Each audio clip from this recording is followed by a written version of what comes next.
Truth নেবেন নাকি dare? Dare. আচ্ছা সবাই এত ডেয়ার নিচ্ছে কেন? ভয় লাগতেছে না আমি কি না কি ডাল দিই? আপনার ডেয়ারগুলো আসলে অনেক মজা। তার খালাতো ভাই আছে বড়? হ্যাঁ। আচ্ছা আপনার খালাতো ভাইকে কল দিবেন, কল দিয়ে বলবেন যে ভাইয়া আমি তোমাকে আগে ছোট থেকেই পছন্দ করি, আমি তোমার উপর ক্রাশ, এখন আমি তোমাকে লাভ করি, আমি তোমাকে বিয়ে করবো যেমনি হোক। এটা হবে না, এটা আমাদের সম্ভব না। কেন? আপনি তো বলছেন আমার ডেয়ার মধ্যে দেন, এবার দেন খালাতো ভাইকে কল দেন।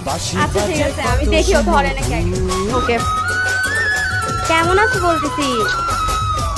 বাউলের একটা রাতে আছে মাটির তোমাকে একটা কথা বলতে যাচ্ছি অনেকদিন ধরে। বাঁশি বাজে কত সুমধুর ভাটিয়ালি পল্লী আগে বলো, তুমি উল্টাপাল্টা রিয়েক্ট করবা না। ভাটিয়ালি পল্লী গানে কি দোলাটাই যে কানে আমি যে উদাস হয়ে ভাই, আমি যাই তো সবসময় এইভাবে বিহেভ করি। জুড়ি নাই আমার বাংলা গানের আচ্ছা বলো